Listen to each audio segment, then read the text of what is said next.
Good evening and welcome to the Freecoast Freecast. I'm Mike Vine, substituting as host for Matt Carano. I'm joined tonight by Nicholas Boyle. Say hi, Nick. Hello. Roger Paxton. Hey, everybody. And special guest Kathleen Wickstrom. Hello. All right, we're going to dive right into the news. First, we have an update on the coat of arms in Portsmouth. Yep, it's official. Unfortunately, the coat of arms is closing, and this is a quote from their Facebook page. Sadly, we will be closing our doors for good on May 27th. We genuinely thought we had agreed terms on a new lease, but things didn't go our way, which was no one's fault. It just didn't work out. Well, that's they were a little cagey last time. I guess they were still in negotiations. I believe so. All right. Well, I'll say the coat of arms was the home of the Portsmouth Liberty meetup for many years, from 2007 to last year, however many years that is, 9 years, I guess. And they were always gracious hosts. That was our first opportunity to meet the Seacoast Liberty community. It was served as kind of a local, hangout pub, just that place in town where everybody knows your name for Portsmouth for a long time. And it is sad to see it go. I guess all good things come to an end, but we wish them luck on their next endeavors. Yeah, the food was really good there, so it's definitely a sad place to miss. And it was just a cool place to hang out. Right. And the food didn't have to be good, but it was anyway. Right, exactly. Yep. You would have still come. That's right. Yeah. Well, so I guess we're going to move on to another closing. Yep. So in the last episode, we mentioned about the Rochester Fair and how they had some issues financially, and they have officially ended the 143-year streak. That's a long time to be naked. Gee. All right. Well, the head of the fair said, quote, I think it's a sign of the times. Young folks now, they're home doing their DVDs and games and all that stuff on their phones. Wow. that just sort of it's telling. That's telling. That's the whole thing in a nutshell right there, isn't it? That's the youth today with their DVD. You didn't even get the late. I mean, DVDs are out. Doing their DVDs. Yeah, kids with their 8-tracks and record players. They're just, it's all about the rock music. That's the problem. I know. Wow, that's embarrassing. But what do you think about as a Rochester patriot of sorts? What do you think about the Rochester Fair? Well, personally, I'm sad to see it go. I'm not surprised at all. Obviously, even without the financial issues, you could tell it's been tapering for years, especially since they kind of did away with like the demolition derby and the fun stuff, all the fun things. Why'd they do that? I don't know. I guess they weren't getting as much money from that as I would assume. But before the year 2000, it was fun. We'd always used to go. But I'm not surprised whatsoever. Well, the next story is utterly ridiculous. Why don't you tell us about this Derry Bailout?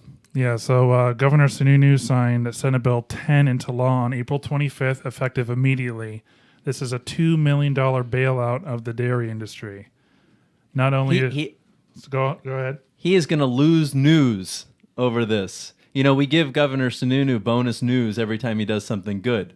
And, with cannabis decriminalization... and what else has he done? Constitutional carry. He's already like Governor Sununu. But this, he's going to lose news over this. Right. I was wondering what you were talking about. Yeah, new. Now I remember the news. Right? Yeah, new as an NU, not NEW. Right. It's his merit system as governor. Yeah. So not only is this milking the taxpayer, which is unethical, but it also gives the milk industry an unfair advantage compared to other industries that were also affected by the drought last year. And this will also promote risky behavior because milk farmers will think that the state will bail them out again. Well, it's not just the milk industry because, you let them fail and then it passes on to goats and hens and all sorts of other farm animals start falling by the wayside. So I think that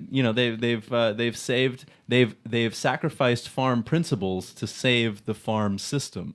I think is the key here. Does anyone remember George W. Bush? Yes, you were in rare form tonight. Well, I'm loving it. It's great. I'm the host tonight. I gotta bring it. So but obviously, liberty perspective here. Do not bail out industries. Anything that is necessary, people will pay for voluntarily. And if they're not paying for it, then that is a sign that industries need to rejigger to figure out what consumers actually want. By bailing out, they're sending false market signals, and you're basically going to create a permanent bailout system because clearly there's more milk being produced than people want to pay for.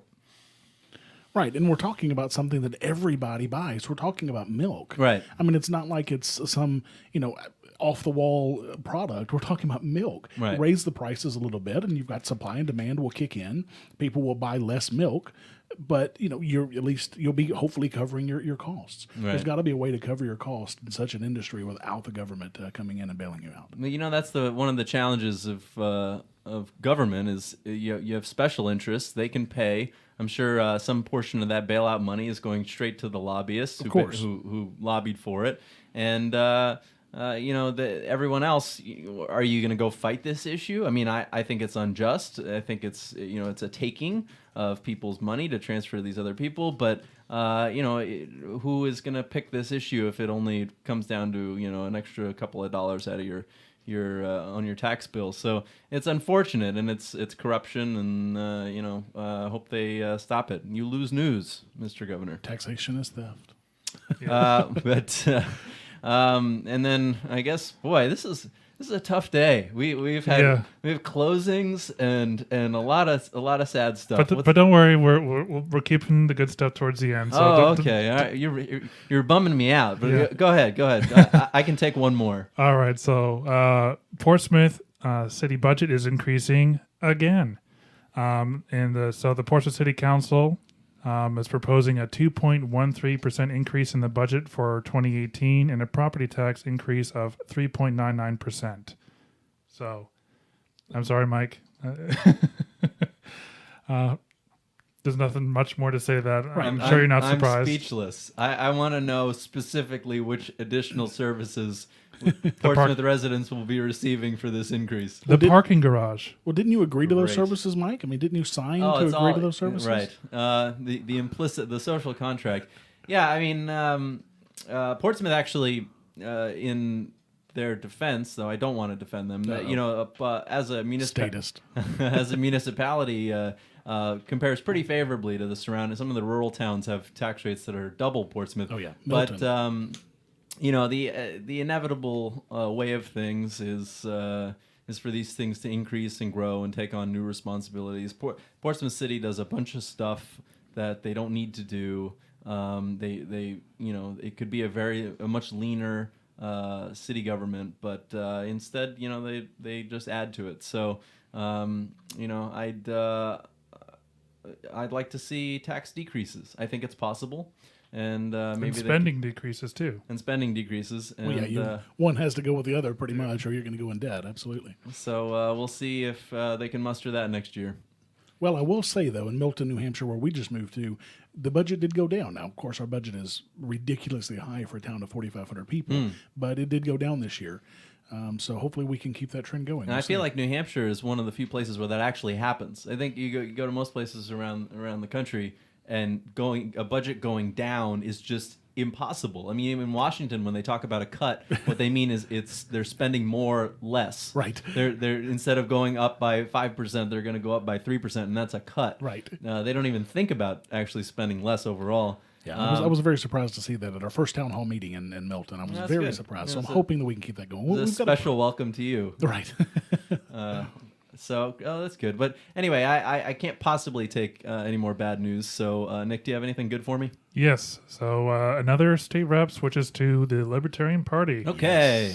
Yes. So we previously had Caleb Dyer, the first one to switch, who switched from Republican to Libertarian. He's here on the Freecoast Freecast. Exactly. Yep. And he switched back in February, so it's been just 3 months. Trailblazer. Yep. All right, and now this time we've got a Democrat switching to the Libertarian Party, so from both sides of the aisle.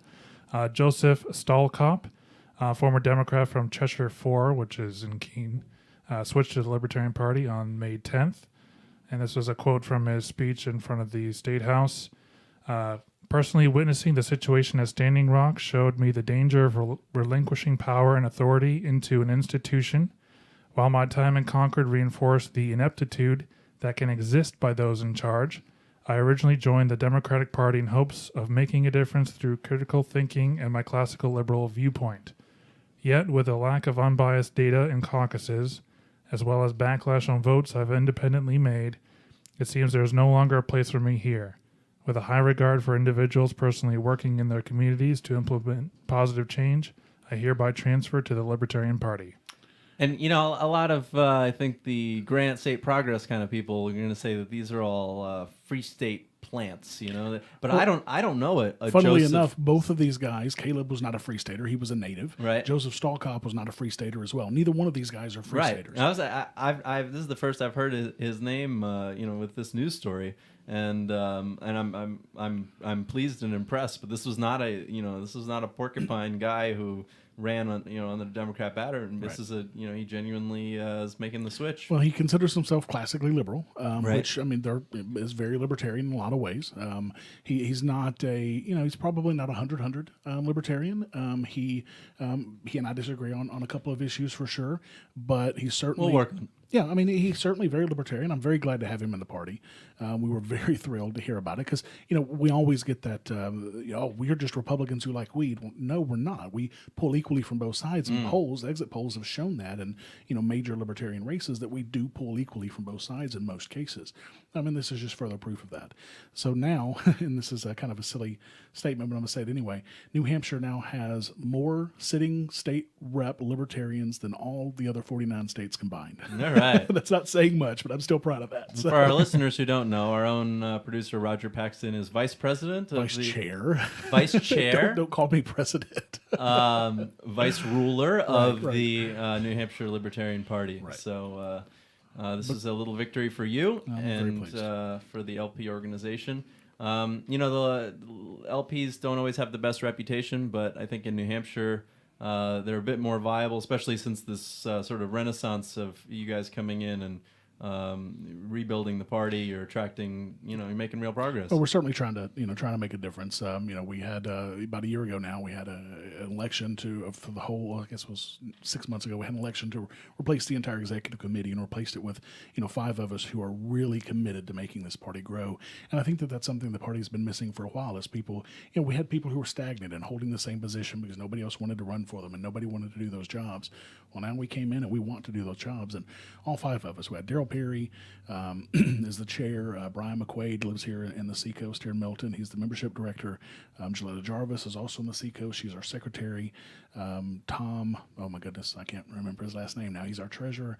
And then, of course, I'm the vice chair. And we're really, that's our commitment is we really want to make this.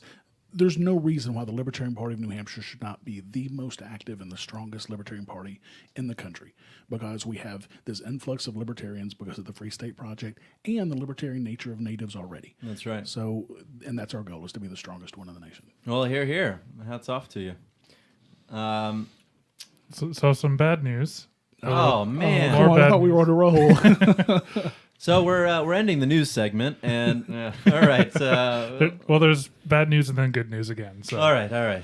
Take us in, Nick. All right. So both about the city of Rochester. So the first one is the city of Rochester doesn't like it when people help poor people. Apparently, John Whedon, owner of Amazon Park in Rochester, and he, out of the kindness of his heart, he hosts a free meal for residents because most of them are on the lowest rung of the economic ladder.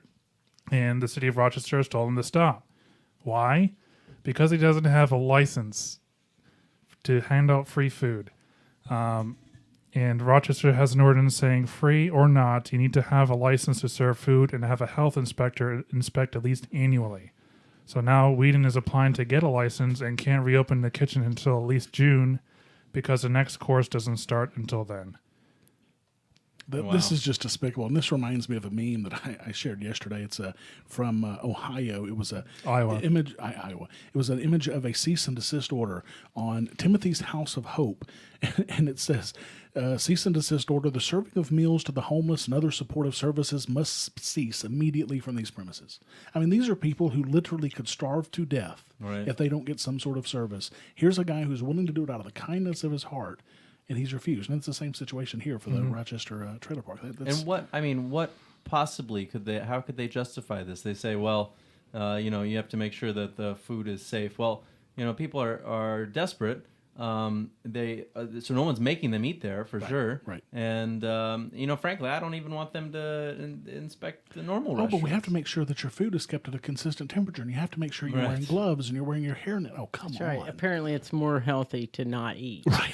Exactly. The premise of all licenses, the idea that you need to get prior permission to do anything that doesn't hurt anybody, is just off the wall. And certainly in cases like this, you can see just how destructive it can be. And I hope that he's able to continue to provide the charitable service that he's trying to provide. Right. And one thing that kind of confuses me here, so you can't even do it when it's free. Does that mean like if you have a Thanksgiving dinner and you have your family over, better get a license? Right. No, I mean they might have a certain number of people served, but regardless, I'm sure that there's a 1,000 ways that people can break laws without even intending to, and it really shouldn't be that way. I think we all know real crimes because you have a victim. Right, that's how you know it's a crime. Well, somebody should reach out to John Whedon and let him know about the Institute for Justice, because they love to take on licensing cases, and they would probably take this one on, I would imagine. Well, John Whedon, if you're listening,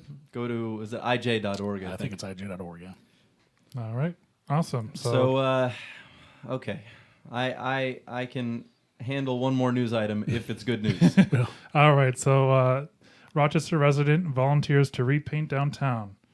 Volunteers. Wow. Yeah, volunteers. Did he get a license? A painter's license, right. So David Walton, owner of Crown Point Industrial, will be painting the facade of at least 2, and he hopes at least 10 to 12 buildings by the end of the summer.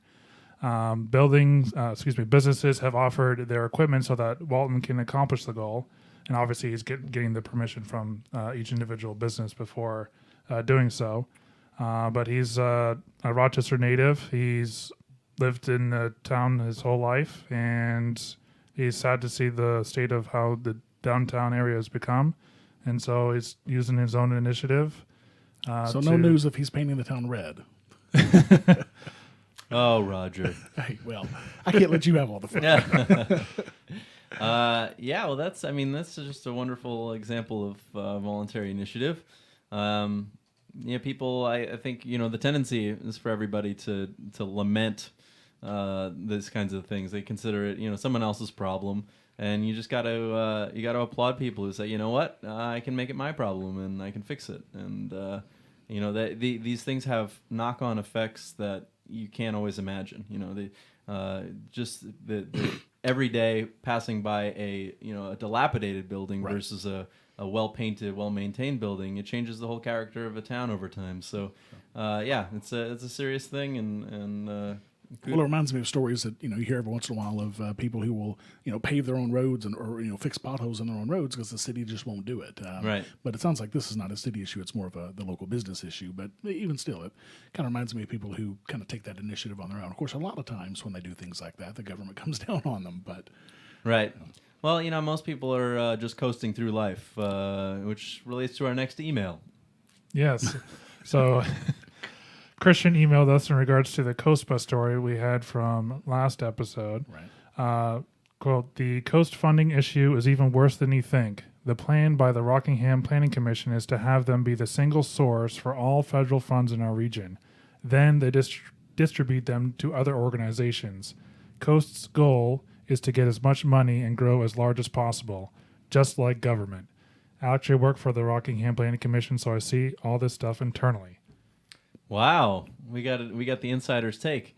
Wow, and that's also kind of shocking. I mean, why would they be the sole recipient of federal funds? That sounds like a tremendous amount of power to to concentrate for no particular reason. Sounds to me like a government forced monopoly. That's right. That's, Reminds me of in New York there was Robert Moses who managed to become the sort of monopoly recipient. I think it was the funds from the Triborough Bridge, and he used that money to basically create his own little power structure. And he was an unelected person, but he had tremendous power in New York for decades because he had his own source of funding, and he could pay people and hire people and so on.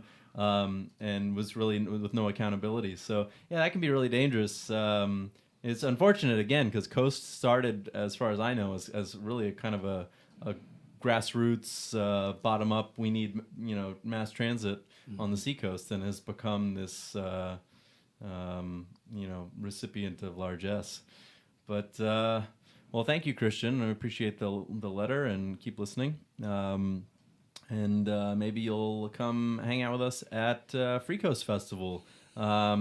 I know I've been promoting the heck out of Freecoast Fest. Roger, Nick, you guys want to talk a little bit about the festival this year?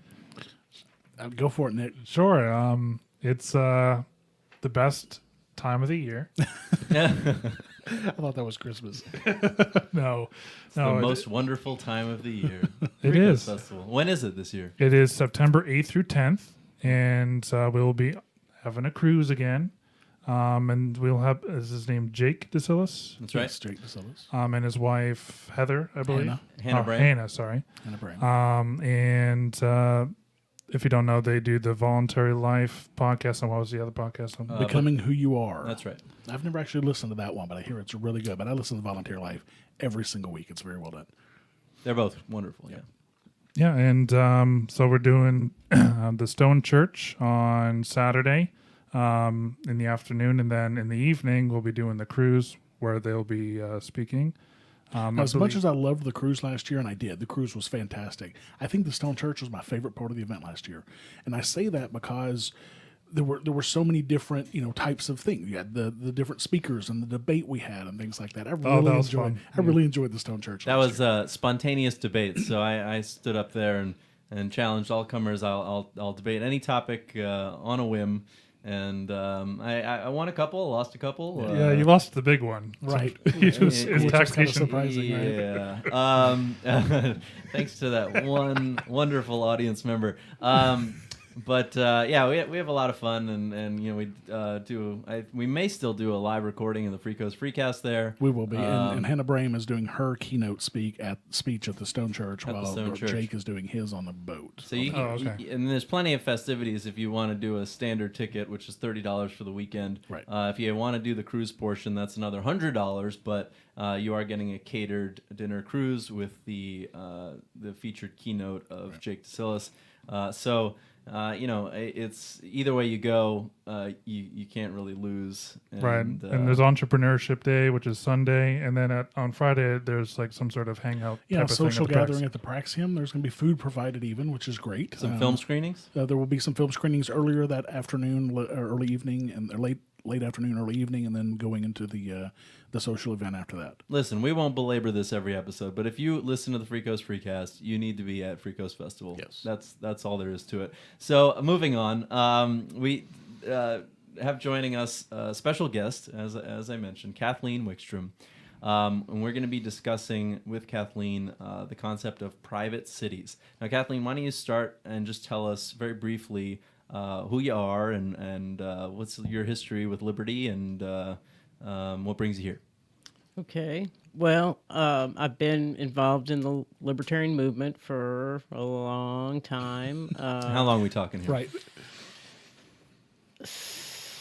1979 Wow. is when the first Libertarian Party convention I went to, and when I joined the Libertarian Party, I guess 1976. That was back when the Liberty movement was a dense plasma and hadn't quite. Okay, go Absolutely. ahead. It was before the Big Bang. Yeah, I think in 1976, after, well, it must have been 77, after I wasn't involved in the McBride campaign, but after that campaign, I read John Hosper's Libertarianism book. Shortly thereafter, read Murray Rothbard's For a New Liberty. So I read the first one and said, "Oh, I'm definitely a libertarian," and then I read the second one and said, "Oh, I'm definitely an anarchist." So kind of went from there, but got involved in the Libertarian Party. Worked in the 1980 Ed Clark for President campaign with the Libertarian Party. Got very active during that campaign and did. I worked full time during that campaign, and ended up moving to DC. Yeah, you've got another approximately 40 years to cover. Yeah. But I kind of became full time in the movement at that point. Okay. I started out as I was a national director for Students for a Libertarian Society for a while, then worked in the national office of the LP for a while.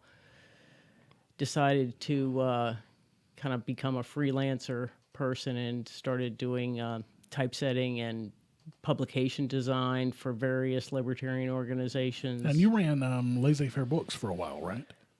Yes, I worked as I was managing editor and did the design and the layout for their monthly catalog for a number of years, and then in 2003 they were thinking about closing down, and I said, "You don't want to do that. You're my main client."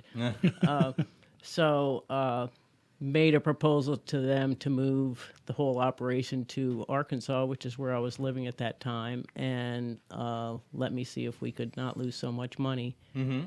Amazon was quite the competitor, and before Amazon, we were the only place you could get a lot of the books we had. Right. And suddenly, I actually remember some. I mean, obviously Yeah. it was the later days, but I remember Laissez-Faire Books. Yeah, it was a big thing. It was a big thing. And when Amazon came on, especially at most of the books 30% off, it was definitely tough to compete. Sure. And then you ended up with Stossel in the Classroom. Well, the same person who was president of the nonprofit that ran Laissez-Faire Books also became the president of Stossel in the Classroom. And so as I was getting out of Laissez-Faire Books, she said, "Well, how about this project?"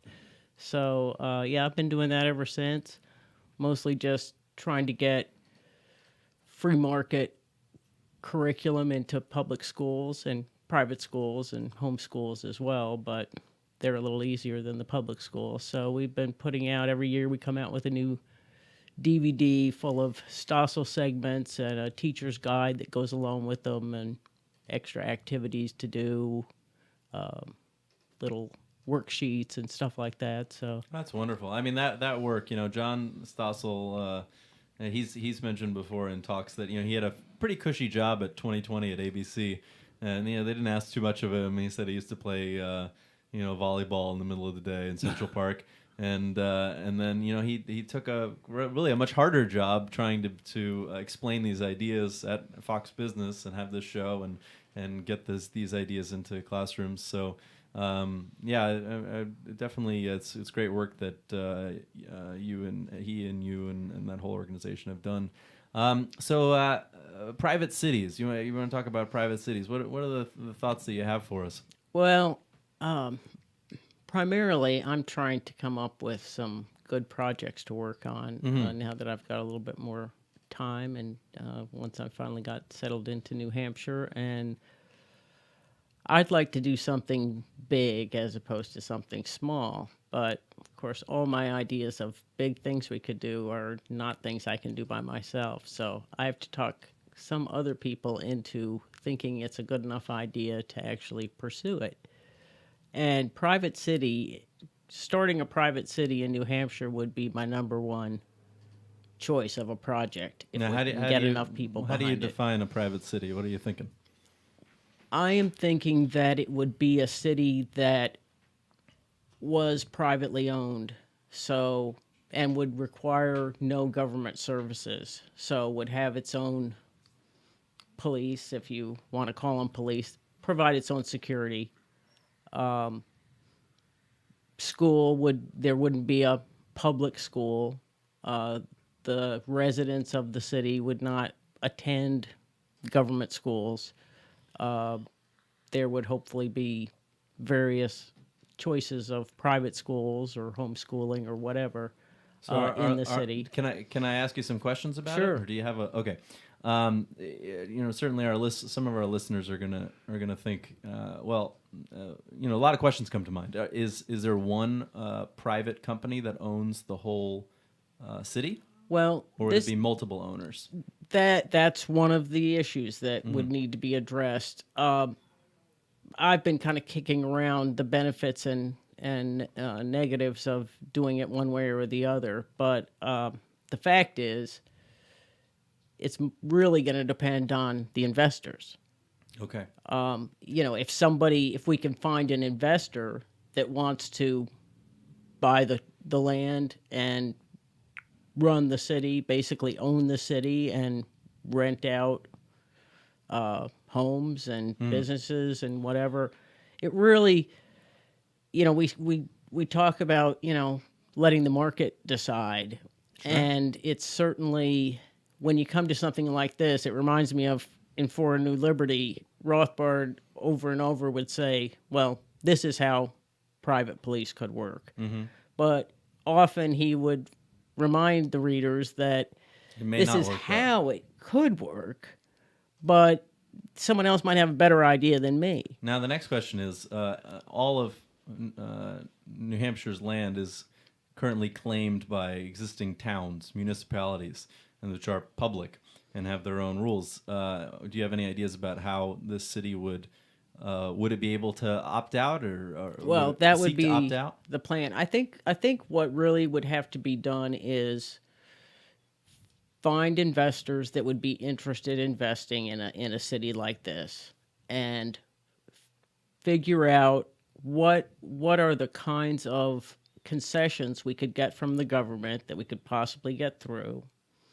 And are these concessions enough to convince these investors that it's something worth investing in? Because even if you could get, businesses all the time get some kind of tax abatements when they move into an area, so it's not unheard of that we could negotiate some kind of, basically what we'd want to be negotiating would be a general government hands off this city, and not, we're not going to ask you for services, and we want you to kind of let us do what we want to do. Now, this sounds a lot like a concept called Startup Cities. Yes. Startup Cities Institute. That's Zach Caceres was a big figure in there. He actually came to speak at the first Freecoast Festival. And Startup Cities, they've been trying this in various locales, mostly outside the United States. Mm-hmm. They've tried in Honduras to negotiate from the government some kind of autonomy. Right. And it's been very difficult, as we can imagine. And I'm not one to knock an idea because it's difficult or hasn't been done. I know most people, the knee-jerk reaction is, oh yeah, well, if that was such a good idea, someone would have done it already. Well, that's not always true. There are a bunch of people trying it, though. It's not the Seasteading Institute is also working on similar kinds of things. So I guess the question is, in the pitch to investors, what do you think is special about New Hampshire? Why do you think this idea might be viable? I think it might be viable in New Hampshire because I think that the government concessions that we would need are more likely to be able to get pushed through in New Hampshire. I think that the state legislature seems way more accessible. Do you think the towns are likely to want to give up control over some area? Well, there are areas that are unincorporated, so they're not really controlled. Is that true, Nick? Yes. Yes. They're not controlled by the towns. They still are under the counties, but the counties don't really have much of a government. So some of these, I think we'd want to look at unincorporated areas. Wow, that's so news you'd to have me. less. I always thought that every square inch of New Hampshire had been covered by towns. What can you name a couple of these areas? Either of you know? No, yes. But go ahead. There's Beans Purchase, which is where Wildcat Mountain is, but that's part of the White Mountain National Forest, which is federal. That's some other problems, yeah. I believe there's one called Dartmouth and Atkinson purchase way up near Pittsburgh. There are actually quite a few of them. Yeah, There is a Wikipedia page that's unincorporated areas in New Hampshire. Yeah, they're mostly up in lists them. they're mostly up in Coos County. All right. Well, and then you got in Coos County. I mean, presumably an investor is going to want some kind of business or return for this settlement. Do you think being up away from the airports and No, services would be a I good would idea? think we'd want to get. I would think it would be best to get it not in the middle of nowhere, which is going to be because most of the unincorporated areas are going to be. But I looked at the map; it seemed like there were some that were not that far out that were unincorporated. All right. So there's some potential. A lot of the questions that I've been going over and how would we do this and how would we do that, there are a lot of them. First off, what could we feasibly get through the state legislature?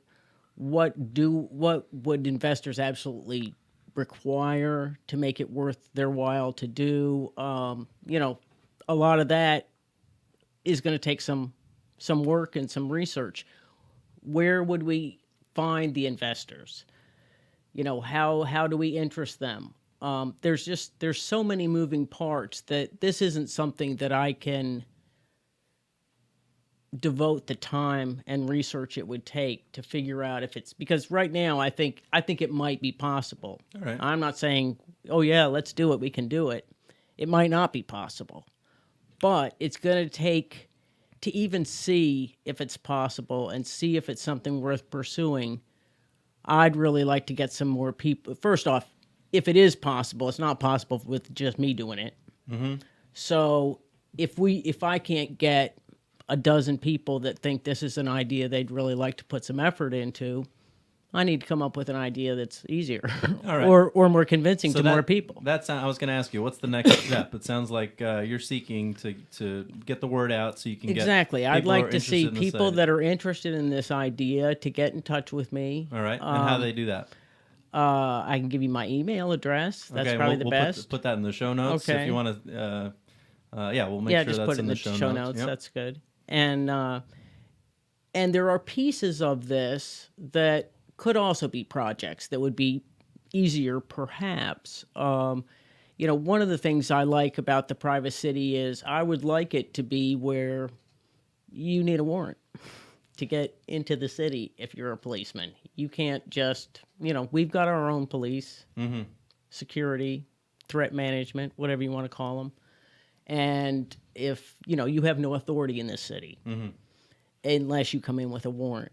I think, I'd like to say not even with a warrant, but, we've got to look at realities. Well, there's a town in one of the Scandinavian countries. I want to say it's maybe outside of Stockholm. It's called Christiania, if I recall correctly, which was basically settled by hippies, and they did kind of negotiate autonomy by being recalcitrant. People who know, Nick, you know that word? Being so kind of uncooperative that they just eventually the city just said, okay, as long as they stay in their zone, they can do what they want. And It was Freetown Christiania in, goodness gracious, Denmark. Denmark. Yep. Okay. Yeah, but I would think it would be much more, for someone, if someone wants to open a cannabis bar in the city, if the police come to the gate and have to present a warrant at that point, well, the gatekeeper can just call all the people. Hopefully cannabis will be they're on their legal in way, New Hampshire right. very soon. But just to keep, thank you very much. That sounds like a very interesting idea, and certainly any of our listeners who want to explore it more with Kathleen, we'll make sure that your contact's in the show notes. We have a second topic. This is our philosophy of liberty. I'm introducing myself. Next is Philosophy of Liberty with Mike Vine. But this is also a topic I'd like to talk with you, Kathleen. You did email us after our death penalty segment 2 episodes ago. I think we're probably going to skip reading the whole email because we have you here to share your opinion. But if you want to just give us a brief synopsis, the topic today for philosophy is outlawry. is the concept of being an outlaw, which has sort of a popular notion, but also has a historical meaning and significance. And you brought that up in regard to the death penalty. Do you want to just share briefly what your thoughts were about that? A number of years ago, I think it was in relation to Irish history, I had read about the concept of being an outlaw was not just the concept of being some notorious criminal, which is what most people think outlaw means, that it was literally saying this person has shown such low respect for the concept of rule of law and common decency that we are no longer going to protect this person. This person no longer deserves the protection of the law, and so they are outside of the law, which meant if someone burned his house down, he can't take it to court. If someone shoots him, shoots the outlaw. Right. There's no one's gonna, no one's gonna be brought before a court. And this would be an alternative to having some kind of the judicial system provide enforcing a death penalty. Exactly. No one's gonna it would be something that you're out on your own in without legal protection, and so whatever happens to you is you deserve whatever happens to you. Well, it sounds like this could be tantamount to a death sentence. Well, it could be, but at least you have whoever decides, okay, I'm going to go kill this guy, they have personal responsibility. It's not the government going to do it. They've got personal responsibility. People that really think that's beyond civilized society to let somebody get away with that, you could protect them. It's only the law that's not protecting them. And this is almost like, the concept of shunning, almost. I mean, you're shunning them from society. We talk about shunning in liberty circles quite a bit, probably not to this extreme, of course, but that's kind of what it sounds like, but it's shunning I'll beyond draw. the There's law. one big distinction, which would be that if you're shunning someone, you're still respecting their personal rights. their basic rights. Right, yeah. right. Where this case Life, you don't. liberty, and property. So this is where now we as voluntarist libertarians do basically respect the life, liberty, and property of other individuals. With this outlaw status, is this something that someone should opt into ahead of time? The same way that you might join a court system that has a death penalty, would you join a court system that has an outlaw status? Or is this something that you think is legitimate to do to somebody when they haven't really consented to that system? Well, no, I think it would be better. I mean, assuming all law was private, that it would be something that you'd agree to, that under certain circumstances. And it's not like even many years ago when they were using stuff like this in Ireland and other places that, when someone stole a candy bar from the store, they weren't becoming an outlaw under that. It's the kind of thing when you go and murder, somebody's family, for no apparent, just really serial Egregious killer crime. kind of Right. stuff. Well, and this kind of ties back into what we were talking about with private cities, because you could have someone move into your private city and say you have to join this voluntary court system that does include outlawry, and if you are now outside of the law, more than likely you're going to want to leave that private city because now things can happen to you. Now you could go to somewhere else. Well, another except private for city. in the private city, I think you would just be evicted. Well, and that's certainly possible. However, if you own property in that private city, if it's a private city that actually allowed ownership of property, I don't think it would be proper to evict them from that. No, right. So then at that point, that person has the choice: either I'm going to stay in this private city on my private property where I'm now an outlaw, or I move somewhere else to another private city where But I'm not an outlaw. the outlaw concept is a lot like what Robert Murphy talks about In chaos with, theory. like, say, requiring people to have personal insurance. Right. That you want people that indicate that they are going to be responsible for their actions. Well, hold on. New Hampshire doesn't even require people to have driving insurance. Well, and if who's New Hampshire doing the became a requiring? private state, Yeah. I would say that that would be reasonable not to require it. So you're saying if you're in a private settlement, in order to be there, you would have to carry some kind of personal Perhaps, insurance. if you had one owner of this city, he could decide. Almost like a homeowners association sort of thing. Yeah, what I would see would be most likely would be within the private city, you'd probably have neighborhoods that had a homeowners association. And in this area, you can't paint your house purple whether you want to or not or whatever. And people, agree to it or don't and go find some other place. Now, we people very steeped in the liberty movement love to have these theoretical discussions, often ad nauseum. But some of our perhaps more practical listeners might say, well, what's the point of even thinking about something like outlawry? Do you have any response to that? Do you think it's is there any practical purpose to having a concept like this? I think that it is an answer to what I brought it up in regard to in my email was talking about the death penalty and if the death penalty was ever appropriate. And if you have outlawry, you could easily say, I think Matt had some questions about whether he was willing to say he was definitely against the death penalty in all cases. And I think that might convince him that, yes. Do you think that in today's statist society that the state should be able to declare someone an outlaw? Do you think that would be... Well, first, is that better than the death penalty? And two, is it... I think it's better than the death penalty. All right. I think it's definitely better than the death penalty. Can they? Yes, because for one thing is you could get your own defense. I mean, you could hire private security.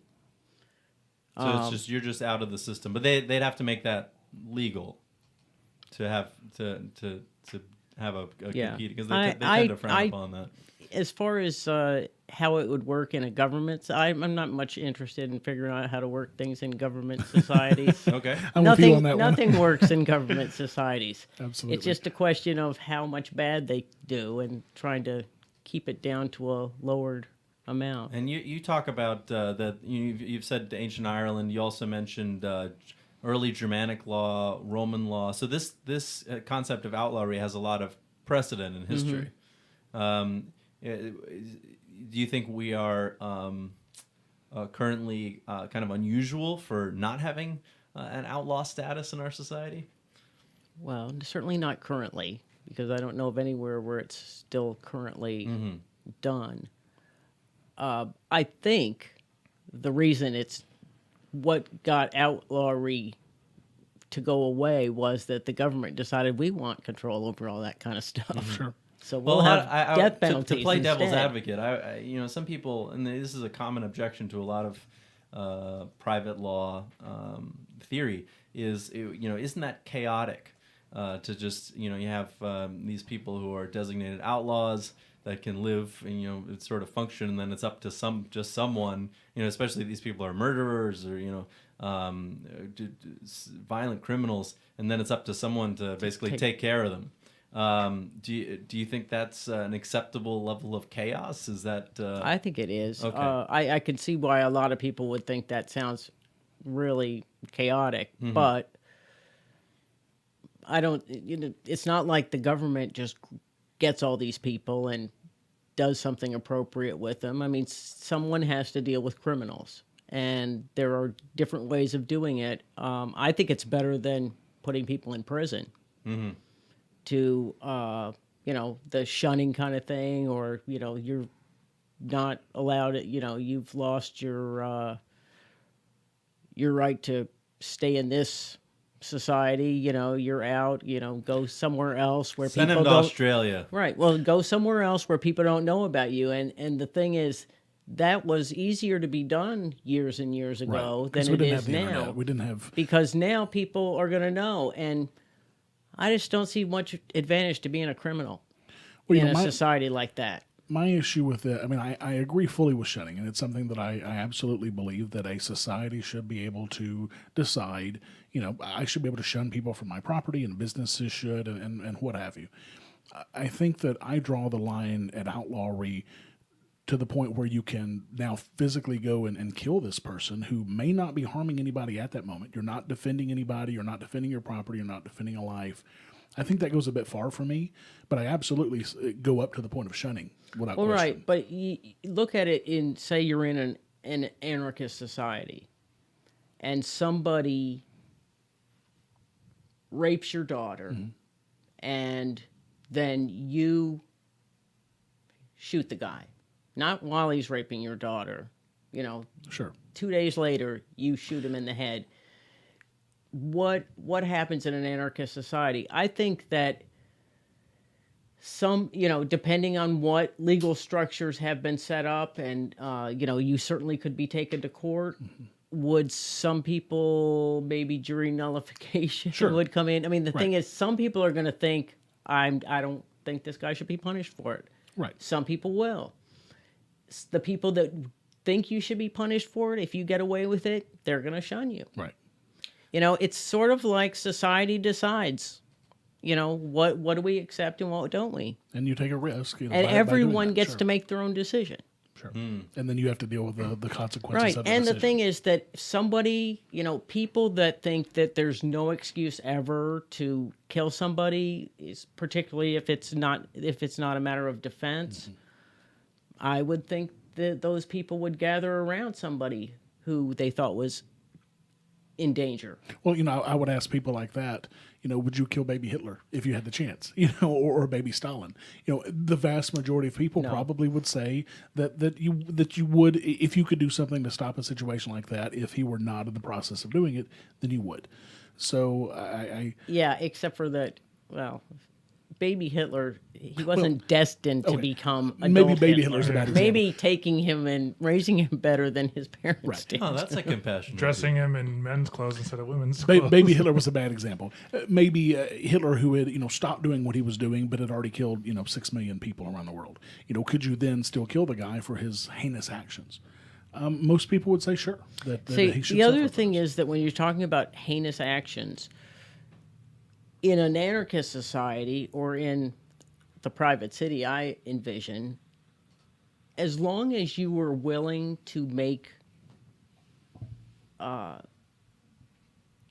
restitution, Sure. that was, even killing people, there is restitution that can make someone as whole as possible. Well, you can't make the dead person whole. No, but you can make their family whole. Right. Sure, But you certainly could support their family Sure. for the rest of their lives, because that's what the dead person would have been doing if you hadn't killed him. There are a lot of things you could certainly.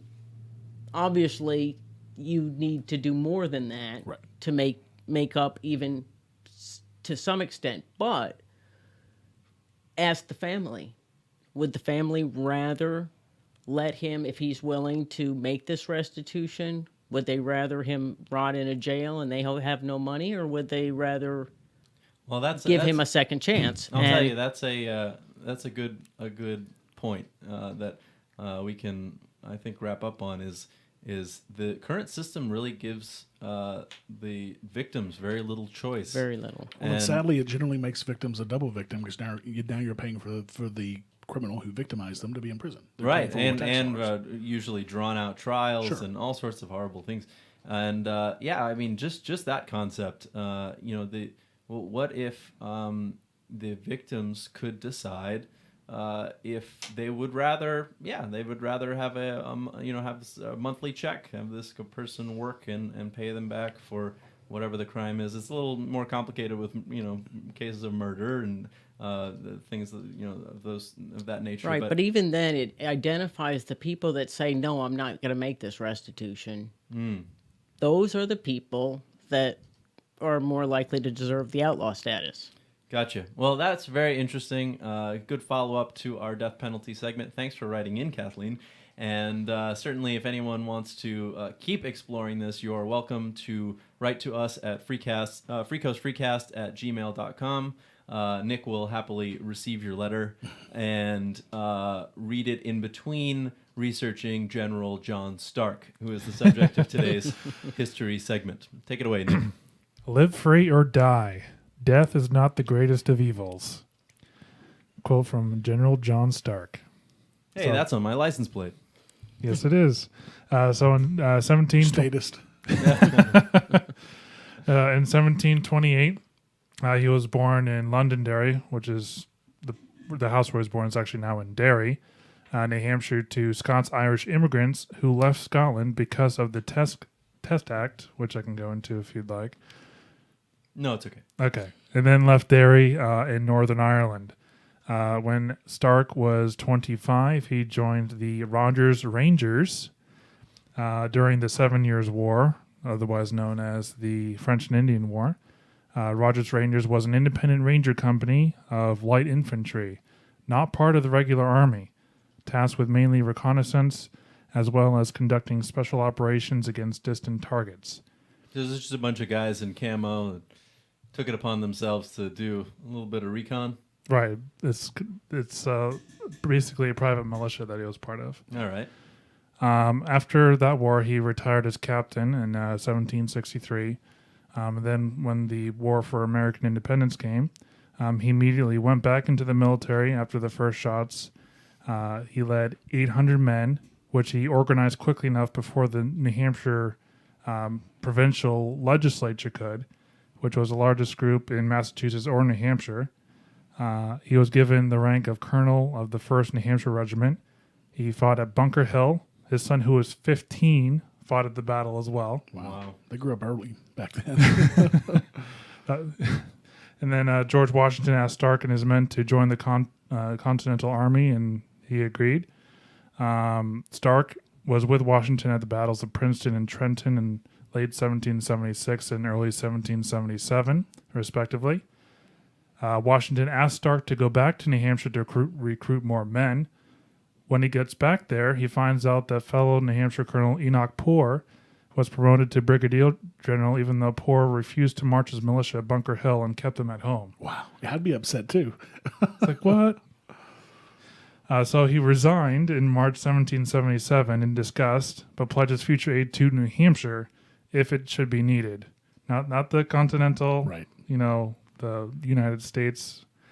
And then 4 months later, New Hampshire offered Stark a position as brigadier general for the New Hampshire militia.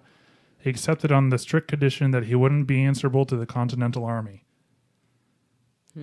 which was That's pretty very unusual. Sure. Yeah. Yeah. I mean, that'd be like a National Guard, general today of New Hampshire saying, hey, I'll take orders from New Hampshire, but not from the President of the United States, which, that would probably be frowned upon today, Yep. I'm imagining. So he assembled 1,492 men in civilian clothes with their personal firearms.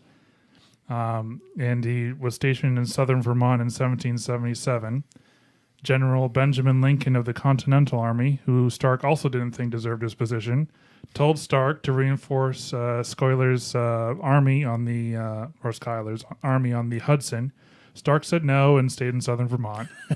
Good for you. It's like herding cats back then. Right. British Lieutenant Colonel Friedrich Baum, in charge of 700 men, mostly Germans, attempted to capture Bennington, Vermont. Stark's 1,800 men surrounded Baum's army, allegedly saying, "We'll beat them before night, or Molly Stark's a widow," which was John Stark's wife. Wow.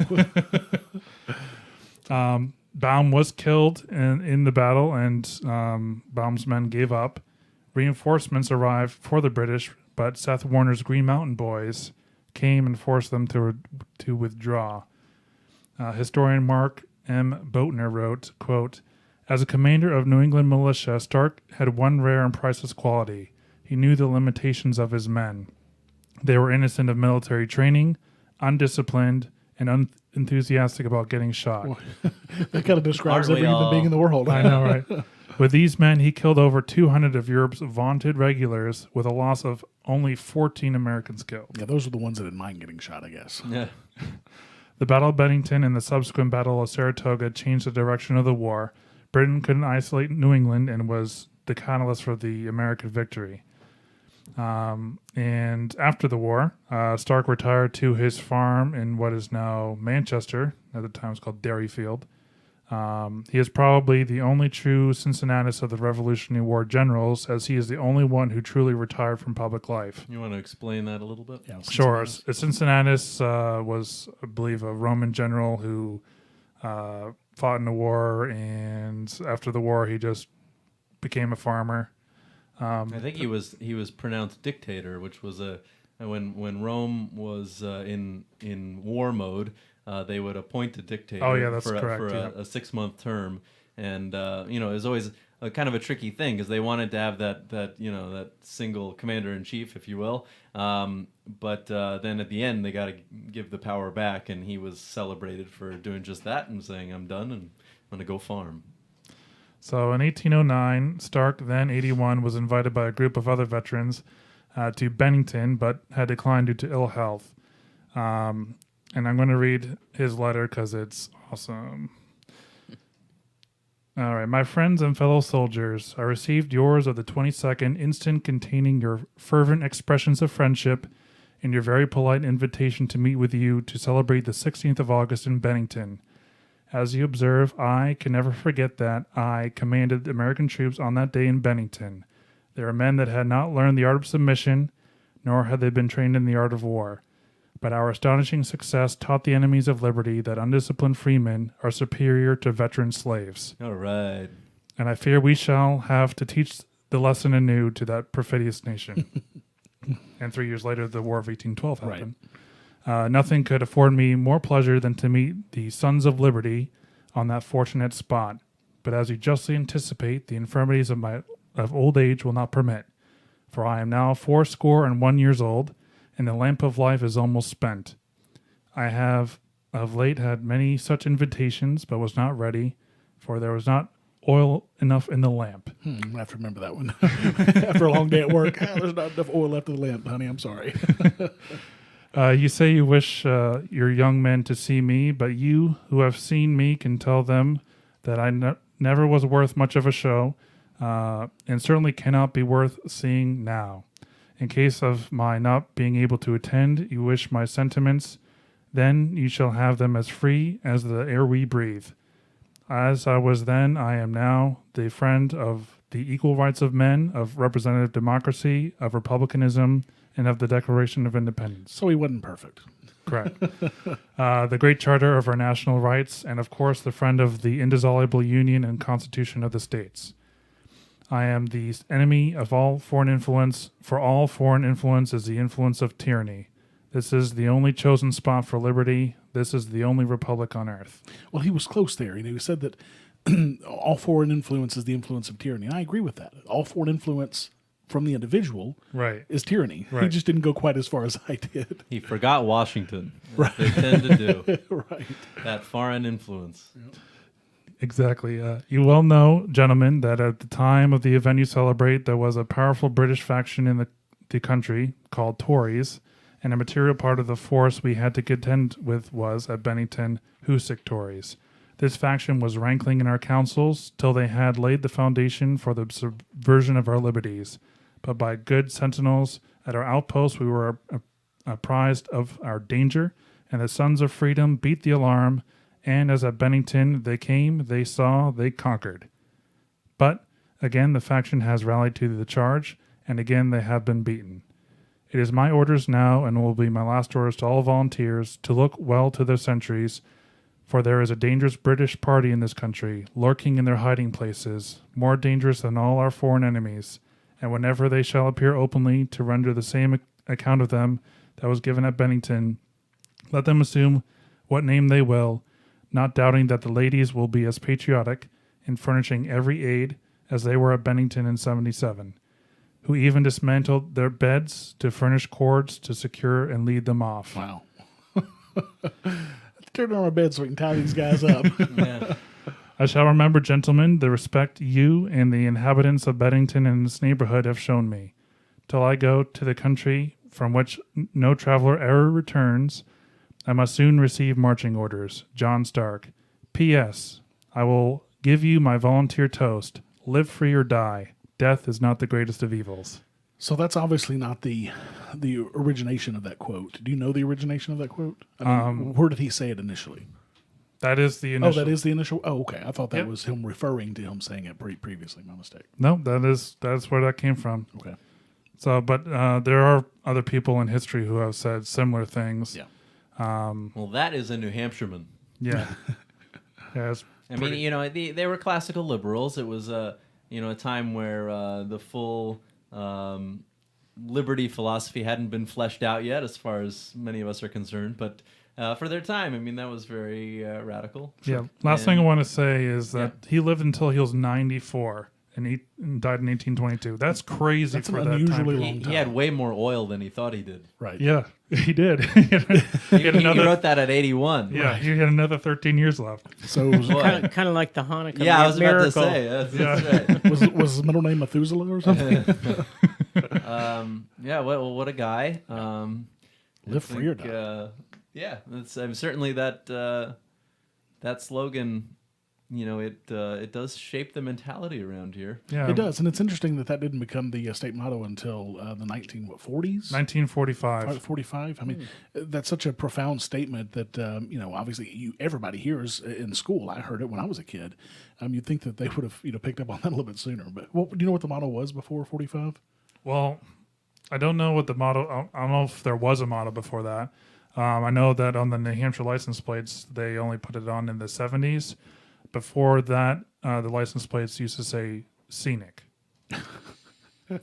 Great. Yeah. Arkansas used to be the land of opportunity, and then they changed it to the natural state.